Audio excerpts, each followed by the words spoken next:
Good evening, everyone, and welcome to the Business of Aesthetics Expert Panel Series. I'm your host for this session, Don Atisha. It's great to have you here. Tonight, we are digging into a problem that is easy to miss, precisely because the practice looks busy. Your chairs are full, your practice may be still stalling. So if you're an owner or leader who has ever looked at a packed calendar and thought, why does growth still feel harder than it should? Well, this is the conversation for you. We're going to look beneath the schedule and ask whether patients are actually returning. What are the early warning signs look like, and what has to change before that hidden erosion becomes visible? Now, before we get into the discussion, a couple of housekeeping tips to help you get the most of this hour. First up, yes, we are recording, and you will receive a replay link in your inbox after the event. However, do not let that make you passive, because the real value is happening right here, right now, live. So feel free to ask us any questions in the Q&A box down below, or you can use the chat for conversations, quick reflections. Keep it engaging. I have my eye on both the feeds and will do my best to weave in your thoughts and concerns as we go along, or else we will tackle them head on in a dedicated Ask Me Anything session bit towards the end of our event. Yes. Right. Now, before we get into the panel, a quick thank you to our sponsor here tonight and our growth partner at Business of Aesthetics, Echo Marketing.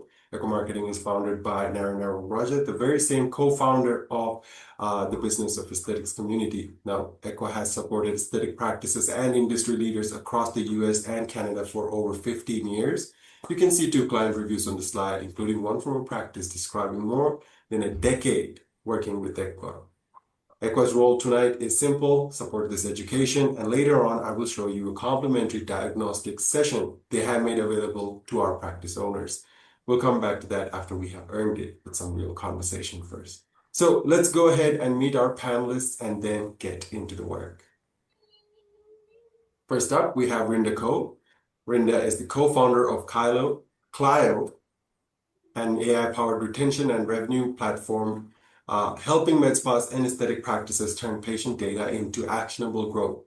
Before Clio, she led the patient-facing and operational technology stack at Ever/Body, overseeing online booking, patient engagement, clinical systems, and sales tools. So her lens tonight is the intersection of data, tech, operations, and the early science that tells the practice whether patients are truly staying on. Rinda, it's great to have you here on the panel.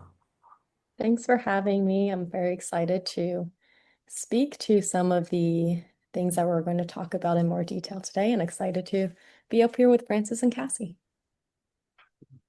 Thank you, Rinda. Next up, we have Francis Vincent Brown. Francis has been a licensed esthetician for 18 years and is a co-owner of massage and skincare solutions in Boise, Idaho. She created Zombie Cell Aesthetics, an NCEA-accredited continuing education course on cellular senescence, and also educates for pro-cell therapies and 7-Heat wellness. Her work translates skin longevity and cellular health into practical patient education, which gives her a particular perspective on how understanding, expectations, and treatment continuity influence long-term retention. Francis, we're glad to have you here. Thank you. I'm really excited to be here. All right. Last but not least, rounding out the panel, we have Cassie Poole, founder and educational director of Florence Foundations, with more than 15 years of experience across medical aesthetics, clinical practice, operations, consultative sales, curriculum development, and education.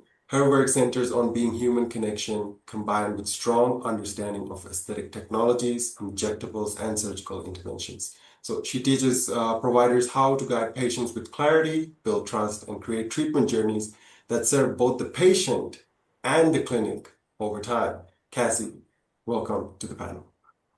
Thank you. And thank you so much for having me. I'm really excited to hear from Francis and Rinda tonight as well. Absolutely. So then I'm going to stop sharing the slides and then we'll get into our main discussion here.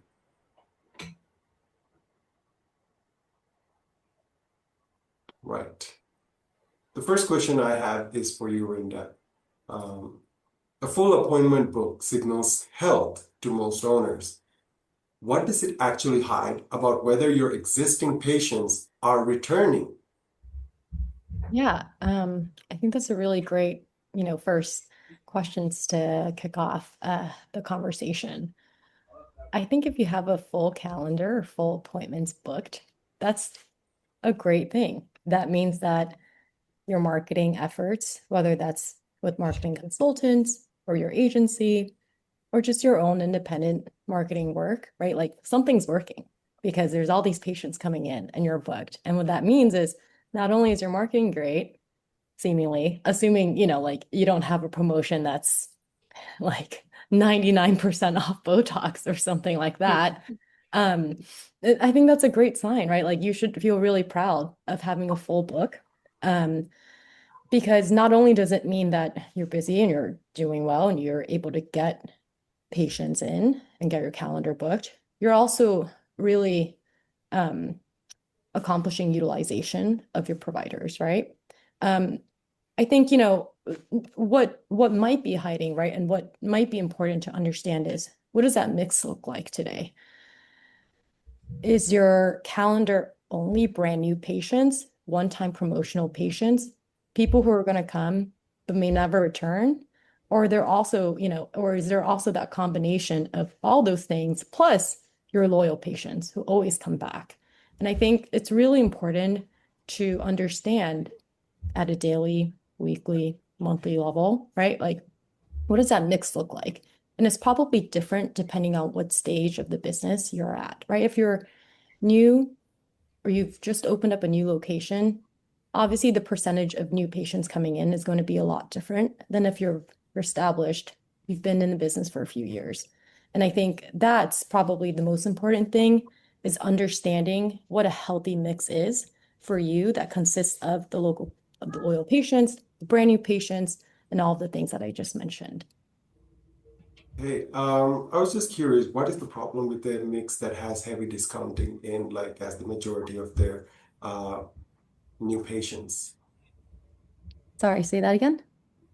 If they have new Mm. patients coming in, right, and like let's say more than 50% of them are coming in because of that heavy discounting promotion, Mhm. what is the problem that shows to the practice and the, of course, the practice owner?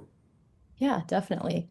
I think strong acquisition can probably temporarily mask problems or challenges with retention, right? It's really great to have new patients keep filling the chairs, but that leakage, right, might not be visible until acquisition slows, until you decide to pause a little bit on marketing spend, right? Everyone, I think, talks about this, especially, in the last year or so where there's an influx in practices, right? And an influx in opportunities and choices by a patient. And so while practice can be busy, it's important to understand, right? Like if 50% of patients are coming in are brand new, that also means that perhaps 50% of your patients are not returning, right? And so they're not coming in and the schedule looks full. But if the patients aren't returning, then the practice, right, will need to keep spending on marketing and promotions just to replace folks who've sort of leaked out.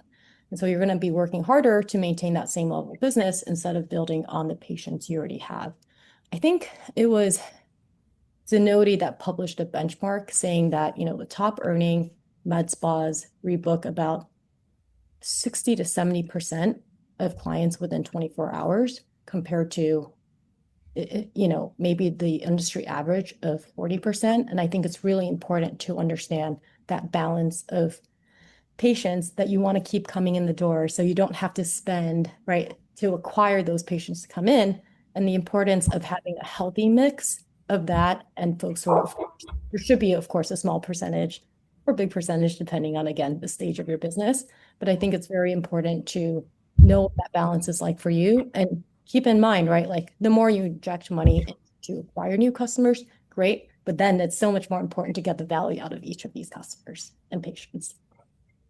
Thank you very much for that, Rinda. My next question is to you, Francis. When a patient stops booking after what felt like a successful treatment, which staff member first notices and what typically happens next? So for me, I'm not a big med spa, so I'm a solo practitioner. So I would be the one who would do it. But I would say in a bigger establishment, I think there would need to be like a checks and balance system.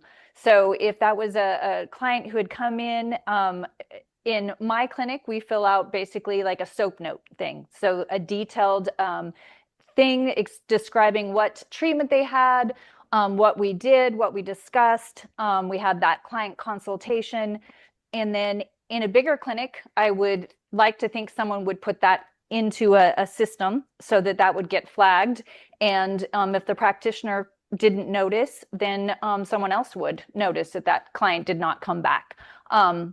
Having said that, again, single solo practitioner. So I know immediately if someone has not come back, I know that that lands on me, that I didn't convey what that treatment looked like, and how it's not one and done, that it's biology behind every treatment and what needs to get done. So I think it's a communication issue between the person who is working on that client and then in a bigger clinic, the front desk as well, and being fluid in that so that you know what is happening.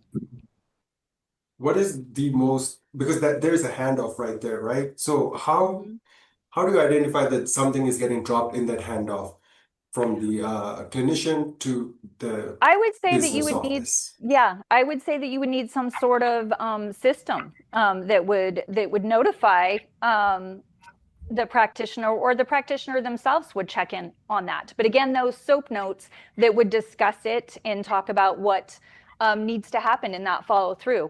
And I think it would be a clinic's responsibility to, this probably leans more to Cassie, for the training of that clinic, and how that goes for the staff. Like, how is that clinic getting trained, and the front desk down to every esthetician, every practitioner in that establishment? What does that look like for, consultation? What does that look like for follow-up? What does that look like for scheduling and those checks and balances? And once that is understood, then I don't think you would have that retention problem. So you have to define as a business how that goes. It can't just be on one person. I think that has to be a conversation for the business as whole. That's how you run a business, right? One person can't be doing all of the things and it has to be discussed. Absolutely. Thank you very much for the clarification there, Francis.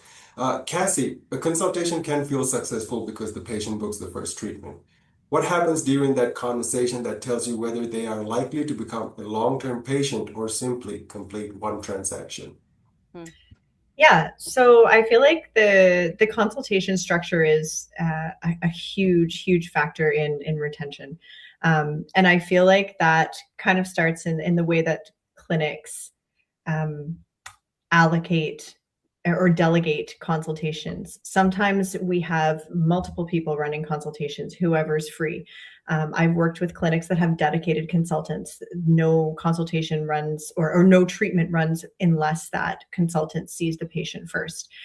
Typically, I find that is always the most successful structure, because that consultant has already been well trained, well vetted. They are able to build a very holistic treatment plan based on all the treatment offerings that the clinics may have, but also they're able to look at a patient and say, what does this person really need, not what does this person think that they need. So the consultation, if it isn't whole, if it's, letting the patient lead, I don't want this, I want this, I want this, and we're kind of tailoring things to that patient's desires instead of educating them fully and changing their mind sometimes, because that has to happen in order to have a successful outcome a lot of the time, then we're going to end up with the patient buying exactly what they thought they wanted to buy, spending exactly what they thought they wanted to spend, and ultimately being disappointed because at the end of the day, it wasn't going to deliver the results that they were looking for. So I think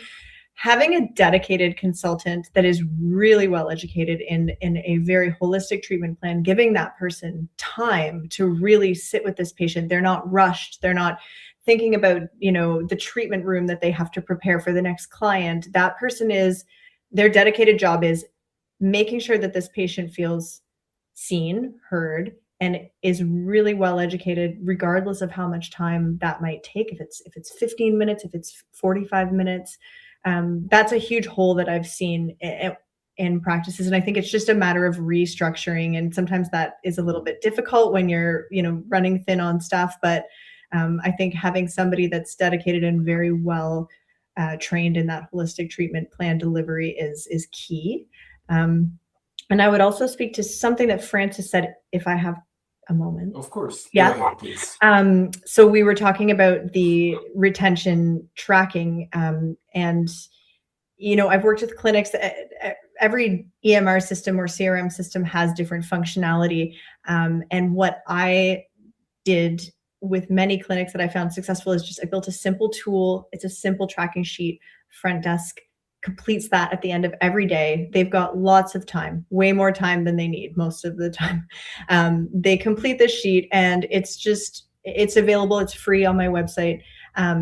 And you can download that and have your front desk do that at the end of every single day. And it will help you track those retention metrics for every week, every month. And you're able to track that back to each client if you want to go back through. So like Francis said, the SOAP notes, super important. You can go back and see, okay, this person didn't rebook. I see the notes here from this provider are skimpy, and they didn't really talk much, and whatever the case may be, you can identify patterns that way. And sometimes just having something really simple like that, it's great to have a system that can track this for you. And if you're a new practice, maybe getting into a CRM system is not affordable that can track all of that. But if you just have something really simple in place, and you have your frontline staff just doing that simple data entry, you can see a lot if you're willing to take the time and look through. So that's Cassie, before I let you go, regarding the consultation times, what would you recommend be the ideal consultation time, if there is one? And also, how do you screen patients? Should everyone be getting, say, average 30 minutes? Or would you screen truthfully, some? yeah. I mean, what do you value? And let's say in any human interaction, right? It's genuine humanity. So I think that even if you don't see in a patient that they're looking for that connection or they're looking for that engagement, every human being is. So even if somebody is giving you that cold, I don't want your sales pitch kind of vibe, the reality is you shouldn't be giving them a sales pitch. Let's dig into this person. Let's connect with them. Let's find something that we can connect and get on the same level. And then let's really just talk to them about this. Let's let them know that the ball's completely in their court. Sometimes that takes time, especially with those harder patients. The ones that are easy are the ones that come in and they love your hair and they love your outfit and they're so excited to be there. And you think, oh, I should definitely give this person a lot of time. They're going to spend money. Sure they are. But those people that are a little bit more on edge and maybe had a bad experience somewhere else, or they're a little bit colder, I honestly think 30 minutes is the minimum time that you should really have allowed to connect with somebody. And if you end up closing a very strong treatment package that's 6 months long in 15 minutes, that's great. You have time to now reach out to another patient and send them a quick email and see how they're feeling, or give them a call, or there's things that every consultant can do with their time from previous patients. Nobody should be idle, but yeah, allotting that 30 minutes to a patient at least, I think is critical. Appreciate that, Cassie. Brenda, when budget is limited, how do you decide between investing in reactivating lapsed patients versus acquiring new ones? Yeah, that's a great question. I would say you don't want to pour into a leaky bucket. And so it's important to really understand where the leak is happening, right? Sequence beats budget. You want to fix the leak, work with the list that you already paid for and have, right? I'm sure if you're a substantial, you've got a substantial patient list, then that's a lot for you to work with. And I think that's a lot cheaper to actually work with than going on and buying more new patients just to have to make up for that leak and have that be this cycle, this very expensive cycle. So the way I would think about it is rebooking a patient who's already in your chair costs nothing beyond what you'd already paid for during that first acquisition, right? And then like what Francis and Cassie said, if you've got a great script, a great process in place, the provider is, in the back of the room during the treatment room, recommending a treatment care plan. Then there's that seamless sort of walk over to the front desk who's going to be taking care of that scheduling. And so in the back room, if there's something like, hey, this is what the treatment plan should be, and you should come back in, again, depending on the service, right, or the type of treatment that's being done, come back in 12 weeks, come back in 16 weeks, right? Then the front desk seamlessly takes care of that and actually gets that booked. And you get that for 50% even, right? And you want to aim for higher, maybe 50, 70, right? Like ideally 100% of patients do, have that next appointment booked. Then you're really fixing what could be something that slips through so quickly, right? Like you want to really make sure that when every single patient comes in, the staff are all prioritizing that they're coming back for their next appointment. I think the other part to that, rather than a daily thing, is reactivating warm, lapsed folks and the importance of data segmentation when looking at your patient list, right? There's so many ways to slice and dice data, whether that's looking at folks, right, that have come 90 to 180 days prior, right, 3 months to 6 months before, they don't have another appointment booked. Maybe you want to also include something like, do they have alley credits that are going to expire, right? Or something else or something else interesting, so it doesn't feel generic. I think the most important piece is if you're sending a blast, maybe like don't send it to every single person in your patient base, right? You've got a lot of rich segments and layers to work with.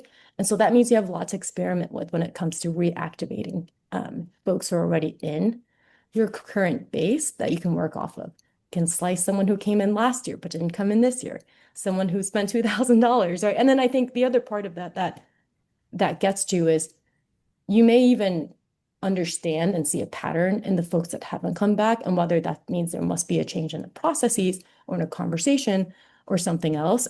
So I really do think, if a budget's limited, deciding between buying more demand versus making sure the practice is converting the demand it already earned is pretty important. Absolutely. Ensuring that you're at least hitting for that 50% of recurring bookings right off the bat and going off of that to see if you're at least hitting that benchmark. If not, then there's room for improvement in your retention program. Francis, how do you determine whether a patient who hasn't returned within their expected window is a retention problem or a clinical one? I would say it's more of a clinical one. For me, I think that a patient or a client doesn't fully understand maybe what the process looks like. No treatment is one and done. And I think that goes back to the consultation and the education of that client. For instance, for ProCell, it's a series of treatments, and you're not going to get those results unless you do the series of treatments. And then once you do that series of treatments, there's maintenance after. So when I have a consultation with the client, we discuss what they're after. We talk about what is available to them, what that realistically looks like for the healing in the body and how that works. And then we discuss, how we're going to proceed. And then we do a touch point, okay, so your entire series is now finished. So we're going to check back in a month. We're going to check back in 3 months. We're going to, and then we do. So I would say that retention lost would be, again, back to communication and the need to clearly communicate what is happening and what that looks like and those touch points, and then following through on those touch points to How can the front desk help? I'm sorry, what?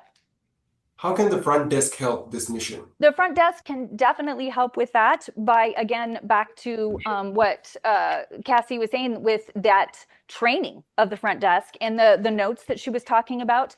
It all comes back to that it's a team, right? And everyone has to really be on a level of communication that the ball doesn't get dropped anywhere, right? So yes, the front desk can help with that communication. Like, you can come up to the front desk and you can discuss with them, hey, we just worked out this treatment plan. And just like when you go to the doctors, right? You go to the doctor's office and they say, go to the front desk and tell them that we need to see you back in 3 months, right? So if the clinician is available, they go to the front desk with that person and they say, okay, so this is our treatment plan. They need to be back in this amount of time, and, to see how that works, right? Okay, that's great. I mean, if we are having that kind of system, it just feels so smooth, and retention seems to solve itself on its own. Appreciate that, Francis. Cassie, when a patient comes in asking for one specific treatment, but the provider believes that the broader treatment plan would serve them better, how do you educate them without making the conversation feel like an upsell? I think the most important thing is that you have to be comfortable with the idea that that patient may not book with you if you're recommending something that is not right for them. So if I give an example, I have a patient come in, they're in their 60s, a lot of volume loss. Their concern is jowls. I don't like these jowls. I don't like them. I want them gone. Okay. I understand it's not surgery, but I want them gone. Okay. And I don't want any needles. I don't want any injectables. Okay. Well, if we can't convince this patient that volume replacement is necessary outside of, okay, let's say we're not a surgical practice, so surgery is off the table.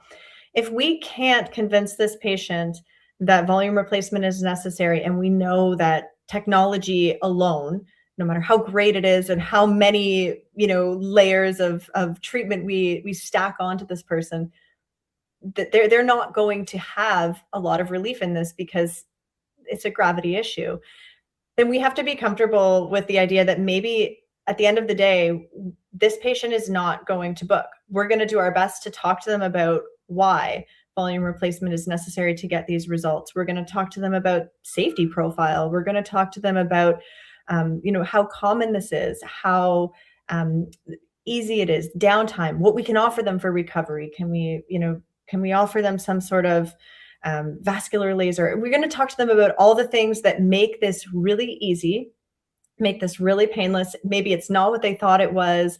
Things have come a long way. All of their concerns we're going to address about injectables, but we're not going to take that off the table, because at the end of the day, it would be much better for this patient not to book with us, let's be honest, than to spend $2,000 on a skin tightening treatment that they're going to get minimal results from, and now they don't want to come back. So I think the way that I would address it is obviously give them, like we talked about, the time. We want to talk to them. We want to make them know that we're not looking to sell you on something that's not going to give you results. We either want you to see that result, and this is what we know it's going to take to get you there, or we would really rather you save your money and explore surgical avenues, something. But this is not going to happen in a non-surgical environment unless we address volume first. And those are the type of conversations that are tough sometimes, because especially as a new practice, you've got this payment on this skin tightening device, and you have to make at least 10 sales to make your payment. And you know that, but is it worth your reputation? And is it worth it? I don't know how much time I have to speak on this, but I'll just quickly please go ahead. Tell you I have, a little bit of a water into wine story with this patient that I experienced, who came in, and she was a quite a heavy set patient, definitely overweight. And she was interested in a procedure, a cryolipolysis, a cool sculpting procedure. So anyway, she wanted to do something with her chin, and she was kind of talking about, and I said, listen, you've got a lot of laxity in the lower face here. We can reduce the fat, but at the end of the day, you're probably not going to be overly happy with the results. This is what it's going to cost. And I can be very honest with you that you'll see minimal improvement because the laxity is pretty severe, you're better surgical candidate. And so this patient, she really appreciated the honesty. I was ready to let her go. We had a great conversation. She was a really nice lady, and I guided her to surgery and was willing to make a referral recommendation. And she said, I'm a middle-aged lady. I'm on my own. I take care of my mother. Surgery is not an option for me. It's dangerous. I'm not willing to take the risk. And she said, I also understand what this procedure will give me. I understand. She said, I want to see a little bit of the fat reduced, and I understand the skin, and I'll address that later. And I really felt like we had a good understanding. And I said, okay, gave her a good price, did the treatment. The lady spent $65,000 on cool sculpting in 6 months because she understood how it worked. She was happy with what it delivered. She did not have unrealistic expectations for it. She had results, but they were in line with what you would expect. So I think, you're not always going to have those kind of people, but sometimes people will be a better client for something else down the road, and they'll come back to you because you were honest with them. And that's much better than somebody giving you a Google review that you stole, $2,500 and got no results. And sometimes you just have to be comfortable potentially losing the patient by giving them a very honest treatment plan that doesn't align with exactly what they thought they might come in for, if that makes sense.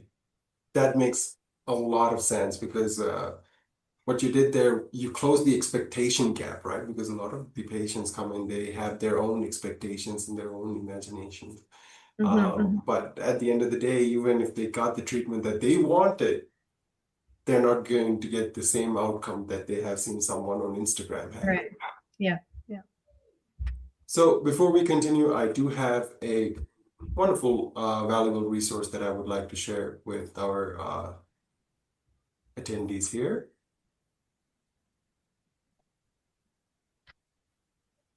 Right. So we've spent the first half of tonight looking at something that can be incredibly expensive for a practice, patients leaving when in many cases the relationship could have been protected. There's another side of that equation that we would like for you to think about for a moment. Every patient you lose eventually has to be replaced. And if the patients you actually want aren't consistently finding you, understanding why you're different, and feeling enough trust to take that first step, you can end up working incredibly hard just to refill the same chairs. So retention matters enormously, but so does making sure the right patients are entering the practice in the first place. So the good news is that part is measurable and can be improved. Now, our growth partner, Equa, has made something available to practice owners joining in tonight called a complimentary marketing strategy meeting.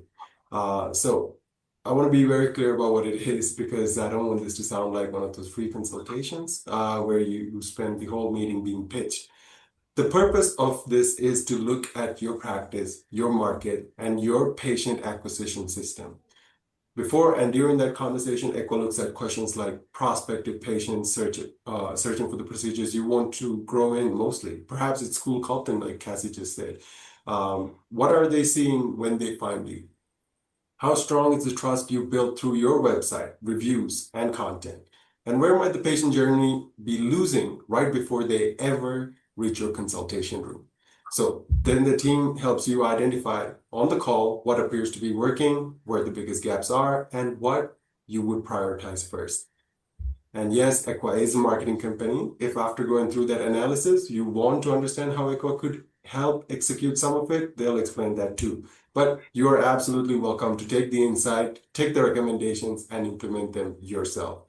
That's important to us, because this should still be valuable, even if the only thing you ever take from this meeting is the strategy. So if you're one of the people who wants to attract more of the right patients rather than simply more inquiries, this is the natural next step for you. The QR code is on the screen for you to go ahead and scan. We'll put the booking link in the chat below. Choose a time that works for you, enter your details, and you're done. I'll leave this up for just a few seconds so you don't have to try to remember it later.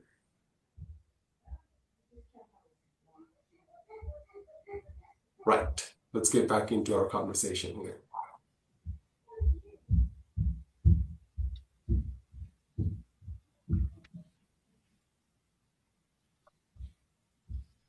right. Brenda, walk through what happens at checkout when a patient leaves without a future appointment.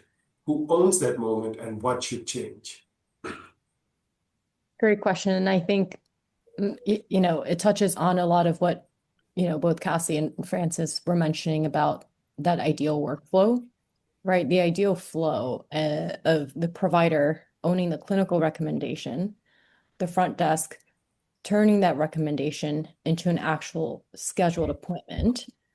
And then I would say then the practice manager owns making sure that that process consistently, happens every day, every week, right? Like has that regular routine in place. And also, I would say using data and technology, have a way to understand how to do consistent follow-ups. And that's specifically for the folks who, maybe you've done this ideal workflow where the provider establishes the next step in the treatment, right? Based on today's treatment, I want to see you again in approximately 10 weeks or something like that. And then they walk the patient, right, to the front desk with the warm handoff. Like Sarah will make sure to reserve this before you leave. And then, the front desk, right? Sarah now knows, right, whether that's your injector, your esthetician, or the surgeon or doctor, right? They recommended approximately 10 weeks, which is coming on the 18th or 19th of September, October, November. And that's sort of like the ideal plan, right? And then the patient's like, okay, yeah, I'll come. But there are times when the patient just might not be ready yet. They want to look at their calendar. They might feel iffy about the pricing, or they're not sure yet. They're unsure about the treatment plan and want to think about it. And I think those are all great.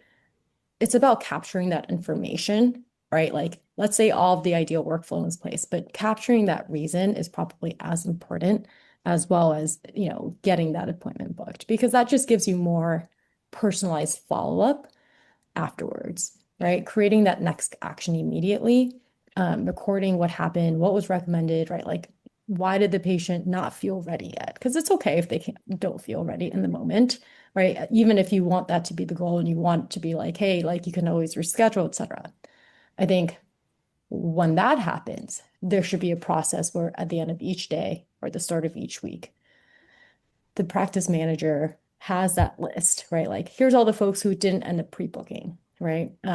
Let's see what the reason was. Let's see what treatment they had, what recommendation they had. And then, like do that follow-up call, text, email that's actually relevant to each person's experience. And that's sort of the ideal way to do that. And I think you can either put that into practice daily. So, the start of every morning during daily huddle, you're like, here's, the 5 people from yesterday, right, who didn't end up pre-booking. Or maybe it's like every Monday or Tuesday, you get a list of the 25 people from last week that didn't.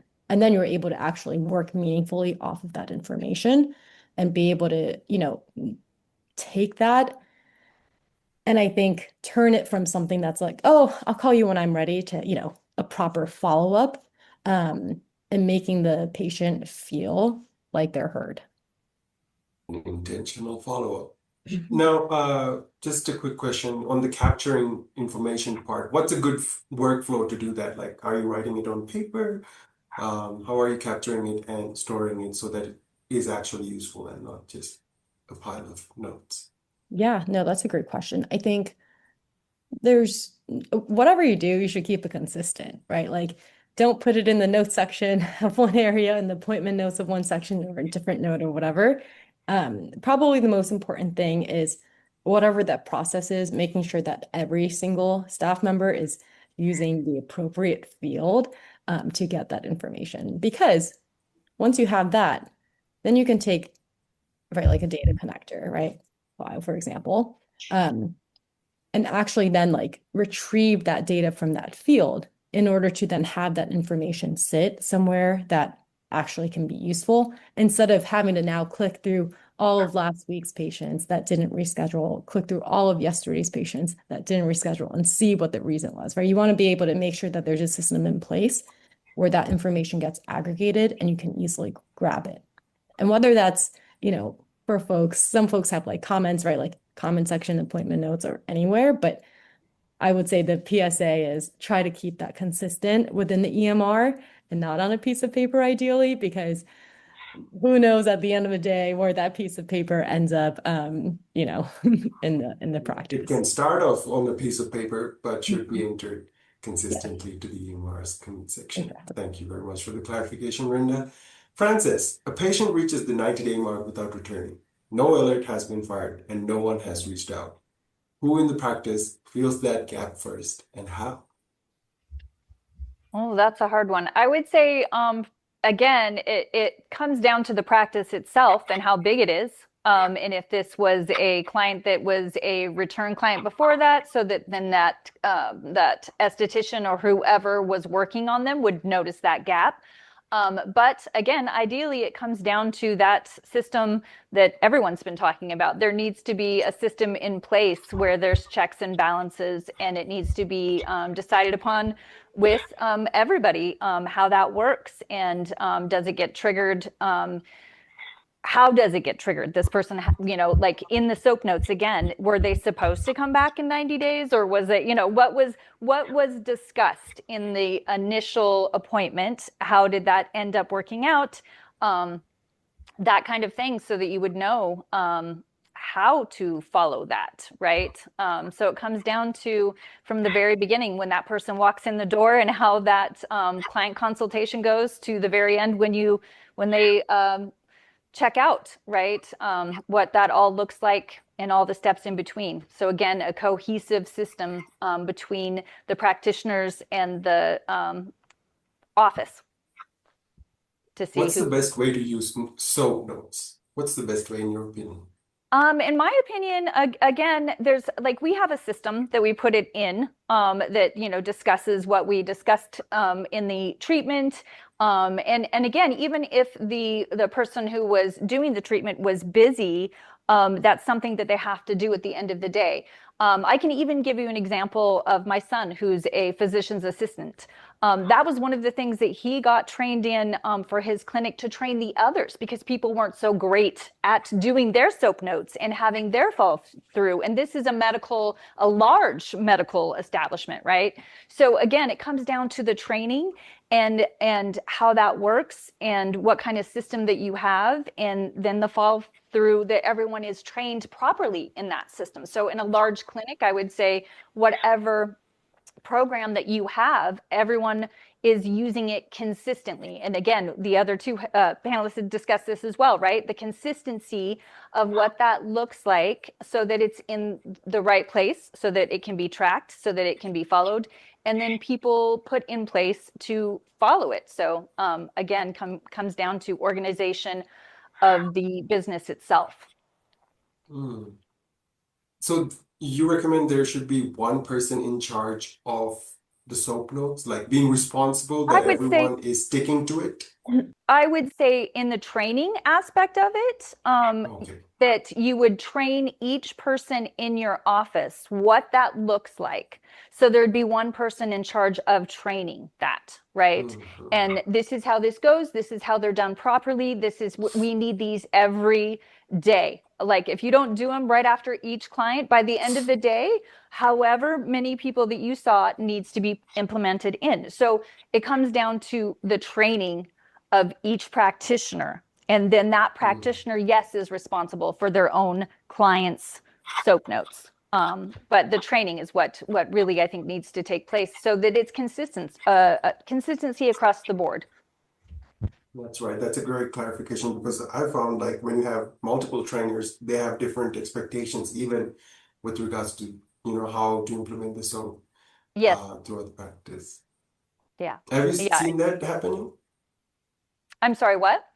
Have you seen that happening, like an I inconsistency? haven't, but again, back to again, my son had this experience in a very large, That's right. multiple clinic, and they came to him to ask him, "Hey, what are you doing that is not having medical issues, like people coming back Yeah. and having issues, because your notes are so good, and can you train our multi-clinic other PAs how to do this so that it's consistent?" So that's a real Mm. world example of, a very large organization recognizing the need And that comes down to the same in our practice, right? There's a need there for consistency and follow through in whatever we do, so that everyone is on the same page, so that there is no loops, there is no holes, all of that. So yeah, That's a great distinction because what I understood there is the organization found your son to be really the champion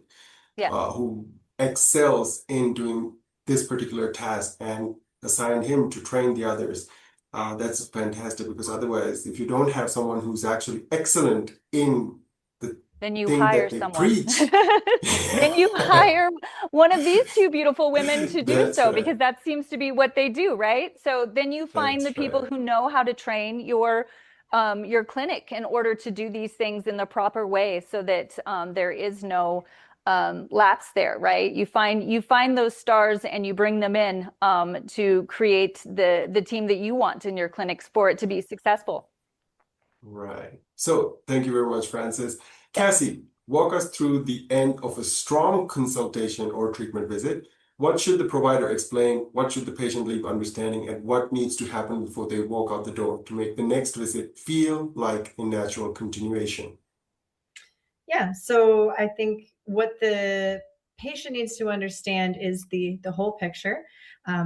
Typically, if we're talking about non-surgical medical aesthetics, that needs to be a length of time. They have a treatment plan. What I typically teach consultants is have a couple. So there's, one that's maybe within their price range. If you give them the best option, this is the next best thing that is going to still give you what you want, but this would be better. So we want them to understand that timeline. We want them to we want to understand where they're at. So one of the most important things is, you don't get blindsided by, well, I have to check my schedule. I think it's very important that you understand what their life looks like, so that you can be integrating this into your conversation about when they're going to book this. What do they have going on in their life? What do they do for work? All of these things are really important leading up to that finishing, so that you're able to build the plan around their life. They're able to see that happening in their current situation or circumstance, and you're able to fill them out along the way for where they're at in terms of finances, in terms of schedule, in terms of downtime, all of that stuff. And so you want to know as much about them and their life at the beginning, and then you kind of close that into the end of the consultation, where you're now building that around all of their little hurdles that you don't want them having those. And so you try and build around that. I like to make sure that patients have a very clear written explanation of, and I know this is time consuming, but again, I feel strongly about having dedicated consultants. So if a dedicated consultant is able to provide them the synopsis of the treatment plan, it doesn't have to be super long. It should be super warm. I like to provide that to them as well, if they book or if they don't. And I like to, we've already built loyalty. They have a sense of loyalty to us now. We have a rapport. I like to ask them for some sort of response either way. So typically, if they don't book, I will say, I'm going to send you an email and just let me know how you're feeling, or let me know either way.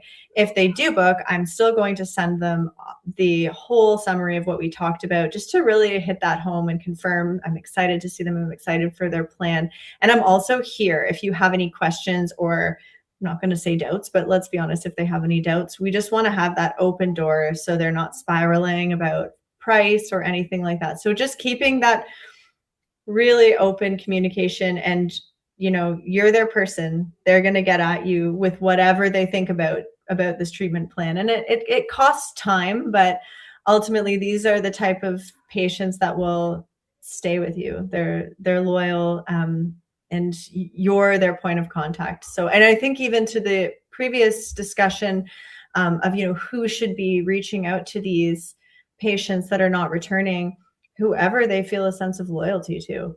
I mean, if they have spent some time with their consultant and they're the one that walked them through the treatment plan, booked them, it's them. But if that person did the initial consultation and now they've been for 5 visits with their esthetician and they've spent an hour with that person and that person has a really good rapport with them, then that should be the person. So it should be maybe sort of a chain. If there's been no contact since the consultant, whoever they spent, whoever they've built the most loyalty with. And I think, building an SOP for that is maybe a little bit complicated, but at the end of the day, that's probably whoever they've spent the most time with should be the one reaching out, because they'll feel even that need to say, for whatever reason, I'm not coming back. This is going on in my life. And then you have that data and you have that answer. Well, it's really coming down to doubling down on education across the board, right? Clinical aspect, then to the admin aspect of things. But also, I really like the point you made of making those treatment plans and building them around your patient's lifetime, because we talk a lot about lifetime value and all that. But this is the way to really capture that lifetime value of your patient. So thank you very much for that wonderful answer, Cassie. Rinda, what is the first number a practice should pull to know whether their retention is eroding before open gaps appear on the schedule? That's a very good question. I would say it's that pre-booking, rebooking rate, whatever you want to call that, at checkout.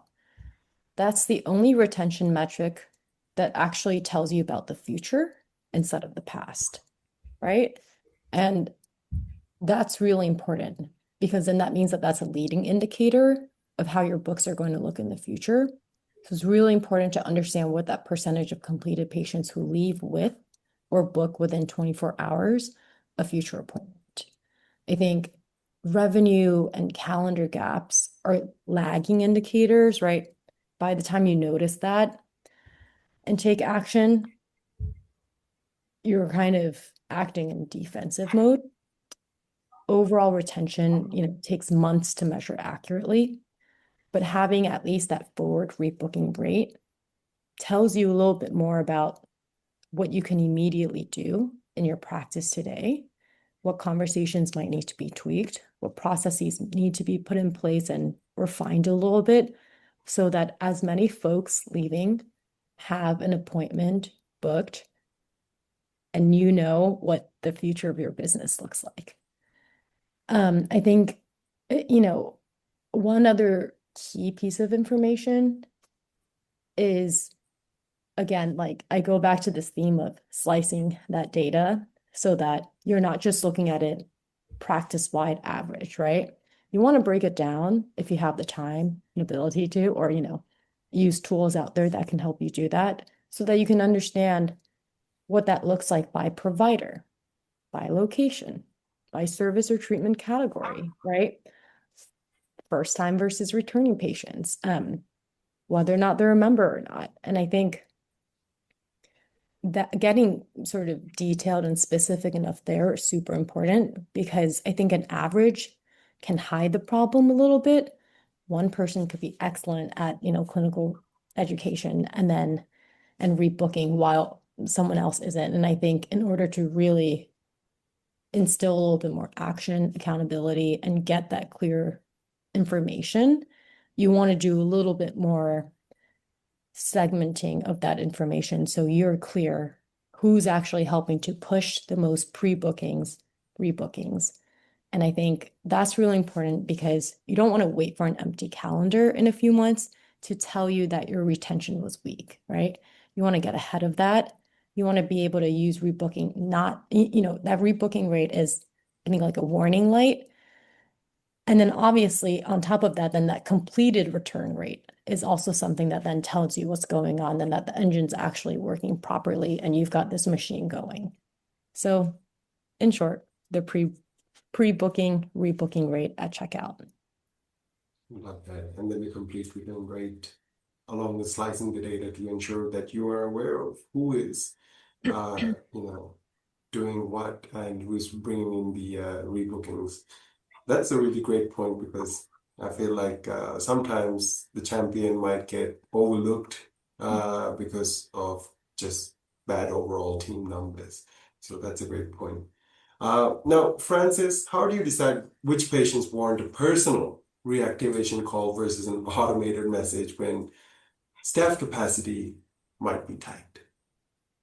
So I think it goes back to what Cassie was saying, that personal relationship, who has that personal relationship, whether it be who did if it's in a bigger office, who did the consultation, or if it was the esthetician, or what that looks like, right? And who's going to notice that needing to happen first, right? If you do have a personal relationship, you're going to definitely notice when that person hasn't come back in.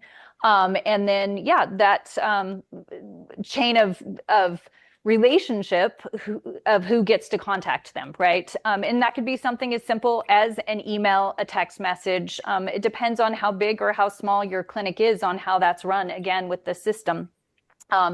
But for me, as a practitioner of 18 years and having my return clients, and having that long-term personal relationship, if someone doesn't rebook, I know, and I'm able to reach out personally and have that kind of I don't know, relationship with my own clientele where it's just me and the checks and balances. If it's a bigger clinic, back to what Cassie was saying, or they were saying about, systems and what that looks like, reaching out and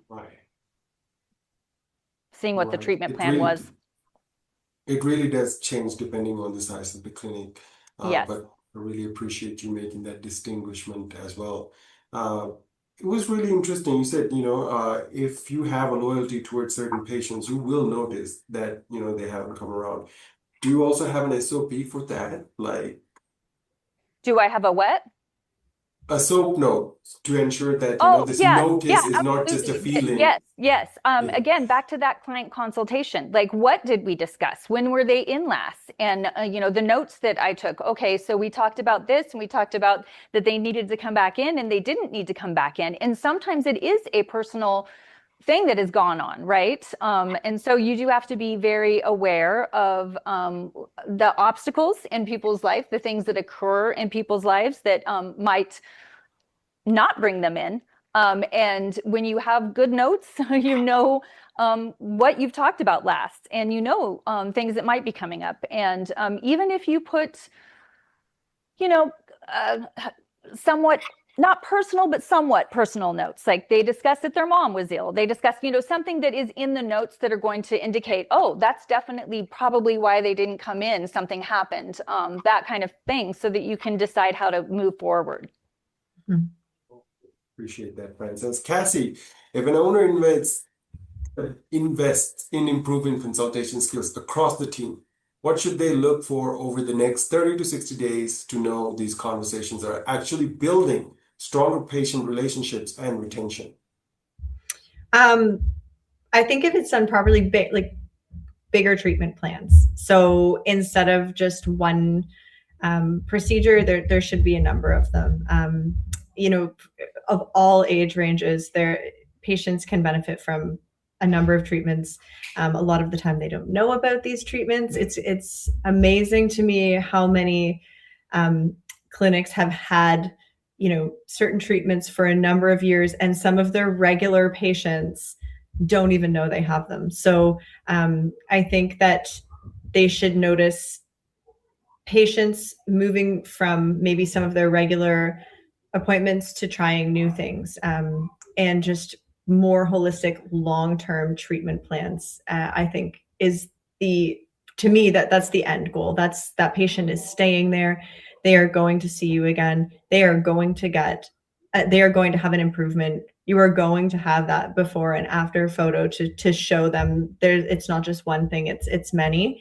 And even if, depending on the discretion allotted to the consultants, even if it means really understanding your margins and being able to build some things in that into a patient's budget that is going to give them that wow factor, that they're going to really enjoy, or that it's just going to really enhance their entire treatment plan in a way that's not harming you and it's still a little bit profitable, that's the end goal to me. You want that person just loving everything you do, exploring everything you do. And I think a really well-trained consultant is able to just build that big picture for the patients instead of just like, oh yeah, your problem is lines on your forehead. Well, that's easy. It's Botox. Well, there's so much more that person can benefit from. So if you can find a way to make them love it and also make them maybe be able to afford it over a long period of time, if budget is the concern, which it's usually the biggest, the biggest objection. You build them something long-term, make plans with them. That is the biggest sign of a well-structured consultation to me. Love that. And we are tight on time, so I will reserve my follow-up questions. With that being said, since we have arrived at the top of the hour here, I would love to get one golden rule from each one of our panelists, 60 seconds or less. The golden rule for keeping a busy aesthetic practice from confusing activity with genuine patient retention. Rinda, can you start us off?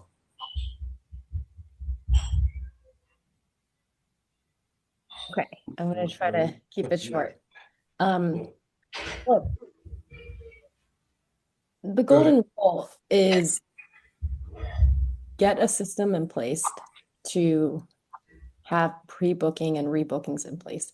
Practices don't lose patients all at once. They lose them through a series of small missed moments that compound over time. And so if there's something that I would say to focus on is if every new patient is replacing someone who's quietly disappeared and the practice isn't busy, the business isn't compounding. So please focus on pre-bookings and rebookings. Great. Francis, what's your golden rule for us? My golden rule is communication is key across the board. So from the very moment they walk into the door to the very moment that they leave, and communication across, whoever is working with you, so that you guys are all on the same page with this client and that client's journey, and from the beginning to the end, so that they do return. Okay. Appreciate that. Cassie? I would say, just to be honest, the most foundational thing is going back to the basics and establishing an authentic connection with everybody that you interact with, genuinely trying to picture them as your mother or somebody that you care about, and finding a way to communicate with them that you hear them and that you care about them. It's something that is kind of slipping away, and it really is a magical thing when you're dealing with patients who are in this industry, for sure. Absolutely. Thank you very much for that, Cassie. Great systems, great communications, along with that genuine touch. What a wonderful rundown of golden rules. So before we end the discussion here, I do want to quickly remind our practice owners in the session, if your ideal patient is searching for the treatments that you offer, are you the practice that is found, liked, and chosen? If you would like to get some clarity on that, go ahead and book that complimentary marketing strategy meeting with Equa. The link will be dropped in the chat one last time, and the QR code is on the screen for you to go ahead and scan. It takes less than a minute to book. Right.